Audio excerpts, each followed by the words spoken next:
Hello, moms favourite চ্যানেলে তোমাদের স্বাগত। আজকে আমরা আমার গণিত চতুর্থ শ্রেণীর তৃতীয় পর্যায়ক্রমিক মূল্যায়ন নিয়ে আলোচনা করব। আমরা প্রথমে শুরু করব বিভাজ্যতার ধারণা 179 থেকে 186 পাতা পর্যন্ত। এখানে রয়েছে বিভিন্ন সংখ্যার বিভাজ্যতার শর্তের ধারণা। প্রথমে দেখো লেখা 5 দিয়ে বিভাজ্যতার শর্তের ধারণা কি?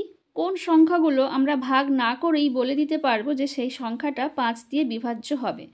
তার শর্তটা কি না, যে কোনো সংখ্যার এককে 0 অথবা 5 থাকলে সংখ্যাটি 5 দিয়ে বিভাজ্য হবে। এখানে দেখো কতগুলো সংখ্যা দেওয়া আছে, 12, 11, 24, 25, 30, 9, 81, 72, 123, 35, 775, 888, 912, 100, 354, 116, 1228, 1229, 605, 775। এই সংখ্যাগুলির মধ্যে কোন কোন সংখ্যা 5 দ্বারা বিভাজ্য?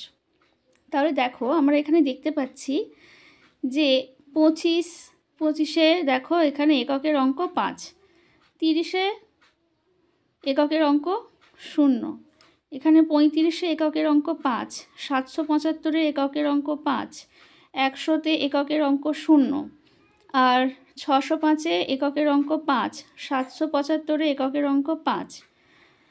তাহলে এই সংখ্যাগুলি কি হবে না 5 দ্বারা বিভাজ্য হবে। তা আমরা আগে জেনেছি কি না, কোনো সংখ্যার এককে অঙ্ক যদি 0 অথবা 5 হয় তাহলে সংখ্যাটি 5 দিয়ে বিভাজ্য হবে। তাহলে একবার আমরা দেখে নিই। দেখো 25কে যদি 5 দিয়ে ভাগ করি, 5 5 25, ভাগশেষ 0, তাহলে সংখ্যাটা 5 দিয়ে বিভাজ্য। 30টা কি, 5 6 30, ভাগশেষ 0, তাহলে 30ও 5 দ্বারা বিভাজ্য। আর এখানে 35, 5 7 35, ভাগশেষ 0, তাহলে 35ও 5 দ্বারা বিভাজ্য হবে। এবার 775 সংখ্যাটাকে দেখো আমরা যদি ভাগ করি তাহলে ভাগশেষ 0 হচ্ছে, তাহলে এই সংখ্যাটিও 5 দ্বারা বিভাজ্য। 605 সংখ্যাটি এককের অঙ্ক 5 আছে, আর 5 দিয়ে ভাগ করলে ভাগশেষ 0 হচ্ছে, সুতরাং 605 সংখ্যাটিও কি হবে 5 দিয়ে বিভাজ্য হবে। আর 100 সংখ্যাটিকে যদি 5 দিয়ে ভাগ করি তাহলে ভাগশেষ 0 হচ্ছে, তাহলে 100 হচ্ছে 5 দিয়ে বিভাজ্য হবে। তাহলে আমরা দেখতে পাচ্ছি যে এই সব সংখ্যাগুলোর এককের অঙ্কগুলো 5 অথবা 0, তাই সংখ্যাগুলো আমরা ভাগ না করেও বলে দিতে পারি যে সংখ্যাটা 5 দিয়ে বিভাজ্য হবে। এটাই হলো 5 দ্বারা বিভাজ্যতার শর্ত। এবার দেখো 11, এই সংখ্যার এককের অঙ্ক কিন্তু 0 অথবা 5 নয়, তাই 5 দিয়ে যখন ভাগ করছি ভাগশেষ 1 রয়ে যাচ্ছে, তাই এটা সংখ্যাটা 5 দিয়ে বিভাজ্য নয়। আবার 123কে যদি 5 দিয়ে ভাগ করি, দেখো এককের অঙ্ক 3, তাহলে সংখ্যাটাও কিন্তু ভাগশেষ 0 হচ্ছে না, অর্থাৎ ভাগ মিলছে না, ভাগশেষ রয়ে যাচ্ছে, তাই এটাও 5 দিয়ে বিভাজ্য নয়। তাহলে আমরা বুঝলাম যে কোনো সংখ্যার এককের অঙ্ক 0 অথবা 5 যদি থাকে তাহলে সংখ্যাটি 5 দিয়ে অবশ্যই বিভাজ্য হবে। এবার আসি 10 দিয়ে বিভাজ্যতার শর্তের ধারণা। যেসব সংখ্যার এককের ঘরে 0 থাকে সেই সংখ্যাকে 10 দিয়ে ভাগ করলে ভাগফল বা ভাগশেষ 0 হয়, অর্থাৎ 10 সেই সব সংখ্যা 10 দিয়ে বিভাজ্য হবে। যেমন দেখো 10, 110, 30, 50, 3300, 60 এই সংখ্যাগুলির এককের অঙ্ক 0, তাই সংখ্যাগুলি 10 দ্বারা বিভাজ্য হবে। দেখো ভাগ করছি, 10 একে 10, আর 110কে 10 দিয়ে ভাগ করলেও ভাগফল 0 হচ্ছে, তাই এটাও 10 দিয়ে বিভাজ্য। আর 3300কে যদি 10 দিয়ে ভাগ করি তাহলে এখানেও ভাগশেষ 0 হচ্ছে, অর্থাৎ যেহেতু এদের সংখ্যাগুলোর শেষে 0 রয়েছে তাই এইসব সংখ্যাগুলো 10 দ্বারা বিভাজ্য।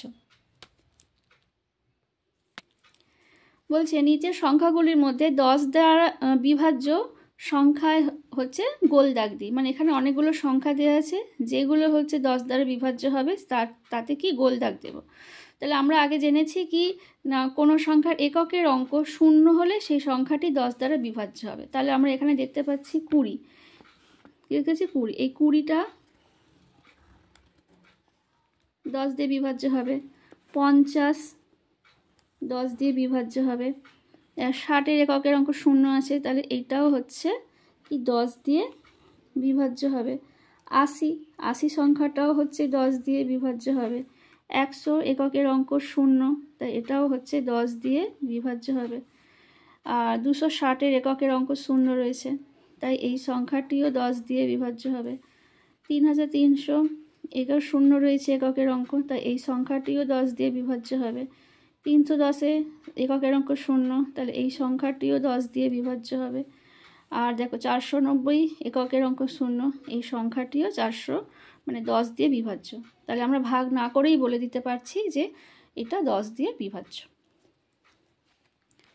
এবার দেখো বলছে 2 দিয়ে বিভাজ্যতার শর্ত। 2 দিয়ে কোন সংখ্যাগুলো এবার 2 দিয়ে বিভাজ্য হবে, তা আমরা কি করে বুঝবো, ভাগ না করে কি করে বুঝবো? দেখো কোনো সংখ্যার এককের ঘরের অঙ্ক 0, 2, 4, 6, 8 হলে সংখ্যাটি 2 দ্বারা বিভাজ্য হবে। কি বুঝলাম না, 2, 4, 0, 2, 4, 6, 8 হলে সংখ্যাটি 2 দ্বারা বিভাজ্য হবে। যেমন 40কে যদি 2 দিয়ে ভাগ করি তার কত হলো 20, ভাগফল মানে ভাগ 0, তাহলে 40ও হচ্ছে 2 দিয়ে বিভাজ্য, কারণ হচ্ছে ভাগফল 0। এবার দেখো 68 এককের অঙ্ক 8, একে যদি 2 দিয়ে ভাগ করি তাহলে ভাগফল মানে ভাগশেষ 0, তাহলে এই 68ও 2 দিয়ে বিভাজ্য হচ্ছে। আর 112কে যদি 2 দিয়ে ভাগ করি, দেখো এককের অঙ্ক 2 রয়েছে, তাই ভাগফলও ভাগশেষ 0, তাহলে ভাগ মিলে গেছে, তাহলে এই 112 সংখ্যাটিও 2 দিয়ে বিভাজ্য হবে। তাহলে না কোনো সংখ্যার এককের অঙ্ক 0, 2, 4, 6, 8 হলে সংখ্যাটা 2 দ্বারা বিভাজ্য হবে। এখানে দেখো কতগুলো সংখ্যা দেওয়া রয়েছে, আর এখানে 3টে ছক করা আছে। বলা হয়েছে এই সংখ্যাগুলোর মধ্যে কোনগুলো 2 দিয়ে বিভাজ্য, কোনগুলো 10 দিয়ে বিভাজ্য, কোনগুলো 5 দিয়ে বিভাজ্য, সেগুলো আলাদা আলাদা খোপে লিখতে হবে। তাহলে আমরা এখানে দেখতে পাচ্ছি যে এই সংখ্যাগুলোর মধ্যে দেখতে পাচ্ছি এই 4 হচ্ছে 2 দিয়ে বিভাজ্য, 20, 28, 26, 32, 40, 80, 110, 170 আর 230 2 দিয়ে বিভাজ্য। আর যার এককের অঙ্ক, কারণ হচ্ছে এদের এককের অঙ্ক হচ্ছে 0 আর হচ্ছে 2, 4, 6, 8 আছে, তাই এরা 2 দিয়ে বিভাজ্য। এখানে 10 দ্বারা বিভাজ্য, এককের অঙ্ক 0, তাই 20, 40, 110, 170, 230 এরা 10 দ্বারা বিভাজ্য।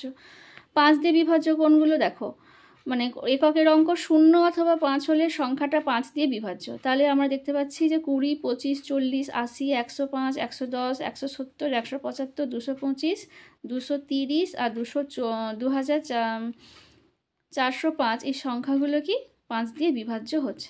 তাহলে আমরা এখানে দেখতে পাচ্ছি যে যেসব সংখ্যা 10 দিয়ে বিভাজ্য সেই সংখ্যাগুলো কিন্তু 2 দিয়েও বিভাজ্য হচ্ছে, আবার 5 দিয়েও বিভাজ্য হচ্ছে, তাই তো? কারণ আমরা জানি যে 2 দিয়ে বিভাজ্য হতে হলে মানে যেসব সংখ্যার এককের অঙ্ক 2, 0 সেই সংখ্যাটাও 2 দিয়ে বিভাজ্য, আর যেসব সংখ্যার এককের অঙ্ক 0 সেটা 5 দিয়েও বিভাজ্য। তাই আমরা বলতে পারি যেসব সংখ্যা 10 দিয়ে বিভাজ্য তারা সকলেই 2 ও 5 দিয়ে বিভাজ্য হবে। এগুলো সব শর্ট কোশ্চেনে আসতে পারে। 3 দিয়ে বিভাজ্যতার শর্ত। কোনো সংখ্যার অঙ্কগুলির সমষ্টি 3 দিয়ে বিভাজ্য হলে সংখ্যাটিও 3 দিয়ে বিভাজ্য হবে। আমরা 2, 5, 10 এই সংখ্যাগুলো দিয়ে বিভাজ্যতার শর্ত জেনেছি। এবার 3 দিয়ে কোন সংখ্যাগুলো বিভাজ্য হবে তা কী করে জানব? না, বলছে কোনো সংখ্যার অঙ্কগুলোর সমষ্টি যদি 3 দিয়ে বিভাজ্য হয় তাহলে পুরো সংখ্যাটাই 3 দিয়ে বিভাজ্য হবে। যেমন 225 এই সংখ্যাটির অঙ্কগুলির সমষ্টি, যেমন এখানে 3টে অঙ্ক আছে 2, 2 আর 5, যোগফল হচ্ছে 9, তাহলে এই 9 3 দ্বারা বিভাজ্য, 3 3 9, তাই 225 সংখ্যাটি কি হবে 3 দ্বারা বিভাজ্য হবে। দেখো 225কে যদি 3 দিয়ে ভাগ করি ভাগশেষ 0, তাই 225 সংখ্যাটি 3 দ্বারা বিভাজ্য হবে। তাহলে কি করে বুঝলাম না অঙ্কগুলোর সমষ্টি মানে এই যে 2, 2, 5 মানে 225 এই সংখ্যাগুলোর অঙ্কগুলো হচ্ছে 2, 2 আর 5, তাহলে 2 যোগ 2 যোগ 5 সমান হচ্ছে 9। 9কে আমরা 3 দিয়ে ভাগ করতে পারি, তাই 225 সংখ্যাটাকেও আমরা 3 দিয়ে ভাগ করতে পারবো। এবারে দেখো 9 দিয়ে বিভাজ্যতার শর্ত, মানে কোনো সংখ্যার অঙ্কগুলির সমষ্টি 9 দ্বারা বিভাজ্য হলে সংখ্যাটিও 9 দ্বারা বিভাজ্য হবে। ঠিক 3-এর মতোই তিনের 3 দ্বারা বিভাজ্যতার শর্ত ছিল যে অঙ্কগুলোর সমষ্টি যদি 3 দিয়ে বিভাজ্য হয় তাহলে সংখ্যাটিও 3 দিয়ে বিভাজ্য হবে। আর এখানে বলা হচ্ছে যে কোনো সংখ্যার অঙ্কগুলোর সমষ্টি 9 দ্বারা বিভাজ্য হলে সংখ্যাটিও 9 দ্বারা বিভাজ্য হবে। দেখো 27 এই সংখ্যাটির অঙ্কগুলির সমষ্টি যেমন হচ্ছে 2 + 7 সমান হচ্ছে 9, তাহলে 9 দ্বারা বিভাজ্য, 9 একে 9, সুতরাং 27 সংখ্যাটি 9 দ্বারা বিভাজ্য হবে, মানে 9 × 3 = 27। 225 এই সংখ্যাটি দেখো 2 + 2 + 5 = 9, তাহলে 9 দ্বারা বিভাজ্য, সুতরাং 225 সংখ্যাটিও 9 দ্বারা বিভাজ্য হবে। দেখো 225কে যদি 9 দিয়ে ভাগ করি ভাগফল হচ্ছে ভাগশেষ হচ্ছে 0, তাহলে 225 সংখ্যাটি 9 দ্বারা বিভাজ্য। এখানে আমরা দেখো 225 সংখ্যাটা 3 দ্বারাও বিভাজ্য হয়েছিল, আবার 9 দ্বারাও বিভাজ্য হলো। তাই মনে রাখার বিষয় যে 9 দিয়ে বিভাজ্য সংখ্যা সর্বদা 3 দিয়ে বিভাজ্য, মানে যেসব সংখ্যা 9 দিয়ে বিভাজ্য হবে সেই সব সংখ্যাগুলো সর্বদা 3 দিয়ে বিভাজ্য হবে, কিন্তু 3 দিয়ে বিভাজ্য সংখ্যা সর্বদা 9 দিয়ে বিভাজ্য নয়। 3 দিয়ে বিভাজ্য সংখ্যা সর্বদা 9 দিয়ে বিভাজ্য নয়। এখানে দেখো 45কে যদি আমি 9 দিয়ে ভাগ করি তাহলে ভাগফল হচ্ছে 0, তাহলে 45 সমান হচ্ছে 4 + 5 = 9, 9 দ্বারা বিভাজ্য, আবার 9 এই 9কে আবার আমরা 3 দিয়েও ভাগ করতে পারি, তাই 45 9 দিয়েও বিভাজ্য হবে, আবার 3 দিয়েও বিভাজ্য হবে। আর এখানে দেখো 30কে যদি 9 দিয়ে ভাগ করি দেখো হচ্ছে ভাগ শেষ রয়ে যাচ্ছে, তাহলে এই সংখ্যাটা 9 দিয়ে বিভাজ্য নয়, কিন্তু 3 দিয়ে বিভাজ্য। এর অঙ্কগুলো দেখো 3 আর 0 যোগ করলে কত হয় 3, তাই 3 কিন্তু কত দিয়ে বিভাজ্য 3 দিয়ে বিভাজ্য, কিন্তু 9 দিয়ে বিভাজ্য নয়। এখানে দেখো অনেকগুলো সংখ্যা দেওয়া আছে 96, 165, 45, 63, 72, 90, 351, 369। এই সমস্ত সংখ্যাগুলো কত দিয়ে বিভাজ্য 3 দিয়ে বিভাজ্য। কত দিয়ে বিভাজ্য 3 দিয়ে বিভাজ্য। আর এর মধ্যে 45, 63, 72, 90, 351, 369 এই সংখ্যাগুলো 9 দিয়ে বিভাজ্য। 96, 165 কিন্তু 9 দিয়ে বিভাজ্য নয়, তাহলে 3 দিয়ে বিভাজ্য সব সংখ্যা কিন্তু 9 দিয়ে বিভাজ্য নয়। বন্ধুরা, আমার এই চ্যানেলটি যদি তোমাদের ভালো লেগে থাকে তাহলে অবশ্যই সাবস্ক্রাইব করো, লাইক করো এবং শেয়ার করো। ধন্যবাদ।